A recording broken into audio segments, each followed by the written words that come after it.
ఈరోజు మరొక interesting topic ఒకటి తీసుకొచ్చాను. ఈ కష్టాల నుండి కులదేవతలు మాత్రమే గట్టెక్కించగలరు. మీ ఇంటి దేవతను తెలుసుకోవడం ఎలా అనే దాని గురించి ఈరోజు నేను మీకు కంప్లీట్ వీడియో షేర్ చేస్తున్నాను. ప్లీజ్ ఎండింగ్ వరకు చూడండి. అండ్ నా వీడియో మీకు కనుక మీకు నచ్చినట్టయితే లైక్ చేయండి, షేర్ చేయండి. ప్లీజ్ కామెంట్ చేయడం మాత్రం మర్చిపోకండి. ఇంకా మంచి మంచి అప్డేట్స్ మీకు నోటిఫికేషన్ రూపంలో రావాలంటే నా ఛానల్ని సబ్స్క్రైబ్ చేసుకోండి. ఇక వెంటనే టాపిక్లోకి వెళ్ళిపోదాం.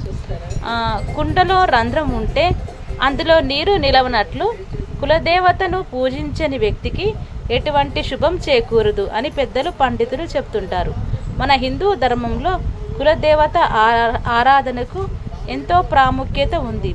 వంశపారంపర్యంగా ఒక కుటుంబం లేదా వంశం ఆరాధించే దైవాన్ని కులదేవత అంటారు. ఈ దేవత ఆ వంశానికి రక్షకురాలిగా మార్గదర్శకంగా ఉంటారని నమ్ముతారు. కులదేవతను పూజించడం వల్ల అనేక కష్టాలు తొలగి శుభాలు కలుగుతాయని విశ్వసిస్తారు. అయితే చాలామందికి తమ కులదేవత ఎవరో తెలియక ఇబ్బంది పడుతుంటారు. మీ ఇంటి కులదేవత ఎవరో ఎలా తెలుసుకోవాలో ఇప్పుడు తెలుసుకుందాం. మీ కుటుంబంలోని వృద్ధులు, తాతలు, నాయనమ్మలు, అమ్మమ్మలు లేదా ఇతర పెద్దవారిని కులదేవత గురించి అడగటం సులువైన మార్గం. తరతరాలుగా పూజిస్తున్న దేవత గురించి వారికి ఖచ్చితంగా తెలిసి ఉంటుంది. ఇది కులదేవతను తెలుసుకునే ప్రాథమిక పద్ధతి. కొన్ని కుటుంబాలకు తమ పూర్వీకుల గురించి, వారు ఆరాధించిన దేవతల గురించి వంశావళి రికార్డులు, వంశవృక్షం ఉంటాయి. వాటిని పరిశీలించడం ద్వారా కులదేవతను తెలుసుకోవచ్చు. పాత దేవాలయాలు, గ్రామ దేవతలు. మీ పూర్వీకులు నివసించిన గ్రామాలలో ఉన్న దేవాలయాలను పరిశీలించండి. కొన్నిసార్లు గ్రామ దేవతే ఆ ప్రాంతంలోని అనేక కుటుంబాలకు కులదేవతగా ఉంటారు. మీ ఇంటి పేరుతో సంబంధం ఉన్న దేవాలయాలు, వాటిలో పూజించే దేవతలను తెలుసుకోండి. జ్యోతిష్యులను సంప్రదించండి. కొన్నిసార్లు జ్యోతిష్యులు లేదా పండితులు మీ జన్మ నక్షత్రం, గోత్రం లేదా ఇతర జ్యోతిష్య వివరాల ఆధారంగా కులదేవతను గుర్తించడంలో సహాయపడగలరు. కొంతమంది ప్రసన్న జ్యోతిష్యం ద్వారా కులదేవతను తెలుసుకుంటారు. ఇష్టదైవాన్ని పూజించడం. మీకు కులదేవత ఎవరో అస్సలు తెలియకపోతే మీరు మీ ఇష్టదైవాన్ని నిత్యం పూజించడం కొనసాగించవచ్చు. కొన్నిసార్లు ఇష్టదైవ ఆరాధన ద్వారానే కులదేవత గురించి ఏదో ఒక రూపంలో సూచన లభించవచ్చు. అలా జరగకపోయినా మీ ఇష్టదైవాన్నే కులదేవతగా భావించి పూజించవచ్చును. వంశాచారాలు, సంప్రదాయాలు. మీ కుటుంబంలో ఏవైనా ప్రత్యేకమైన పండుగలు, ఆచారాలు లేదా ప్రథమ పూజలు ఏ దేవతకు చేస్తుంటారు అని గమనించండి. ఇది కులదేవతను గుర్తించడానికి ఒక సూచన కావచ్చు. కులదేవత శాపం అంటే ఏమిటి? అసలు కులదేవత శాపం అంటే ఏంటో తెలుసుకుందాం. కులదేవత శాపం అనే పదాన్ని సాధారణంగా వాస్తుశాస్త్రం, జ్యోతిష్యం లేదా కొన్ని ఆధ్యాత్మిక నమ్మకాల్లో ఉపయోగిస్తారు. అయితే ఇది దేవత నేరుగా శపించడం కంటే వంశంలో కులదేవత ఆరాధనను విస్మరించడం వల్ల కలిగే ప్రతికూల పరిణామాలను సూచిస్తుంది.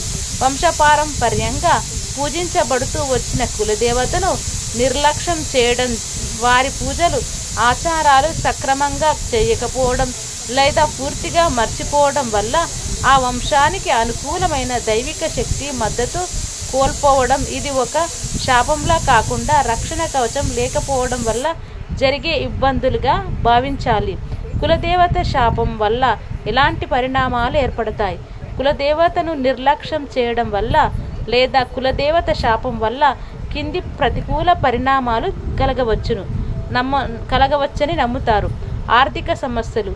సంపాదించిన ధనం నిలవకపోవడం, అనవసర ఖర్చులు పెరగటం, అప్పులు కావడం, వ్యాపారంలో నష్టాలు రావడం లాంటి ఆర్థిక సమస్యలు ఎదురవుతాయి. ఆరోగ్య సమస్యలు. కుటుంబ సభ్యులలో తరచుగా అనారోగ్యాలు, దీర్ఘకాలిక వ్యాధులు, మందులకు లొంగని జబ్బులు రావటం. ఇంకొకటి సంతాన సమస్యలు.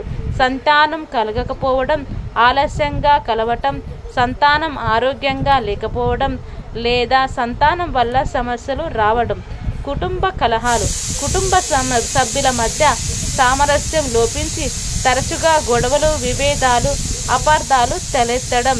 వ్యాపార ఉద్యోగ సమస్యలు, ఉద్యోగంలో స్థిరత్వం లేకపోవడం, పదోన్నతులు రాకపోవడం, వ్యాపారంలో ఎదుగుదల లేకపోవడం, వివాహ సమస్యలు, వివాహం ఆలస్యం కావటం, వివాహ బంధంలో సమస్యలు రావడం లేదా సరిపడని సంబంధాలు ఏర్పడడం, మానసిక అశాంతి, నిరంతరం మానసిక ఒత్తిడిని, ఆందోళన, ప్రశాంతత లోపించడం, రక్షణ లోపం, కులదేవత ఆశీస్సులు లేకపోవడం వల్ల దైవిక రక్షణ కోల్పోయి ప్రమాదాలు లేదా అశుభాలు తరచుగా జరుగుతుంటాయి. పరిహారం: కులదేవతల శాపం ఉందని భావిస్తే వెంటనే కులదేవతను గుర్తించి వారి ఆలయాన్ని సందర్శించి భక్తి శ్రద్ధలతో పూజలు, నైవేద్యాలు సమర్పించడం ఉత్తమం. వీలైతే కులదేవతకు సంబంధించిన హోమాలు, అభిషేకాలు చేయడం వల్ల ప్రతికూల ప్రభావాలు తగ్గిపోతాయని నమ్ముతారు. తరచుగా కులదేవతను స్మరించుకుంటూ వారికి కృతజ్ఞతలు తెలియజేయటం వల్ల తిరిగి వారి అనుగ్రహం పొందవచ్చును. ఇదండి ఈరోజు మీకు నేను ఇంట్రెస్టింగ్ టాపిక్ నేను షేర్ చేసుకున్నాను. Thank you so much.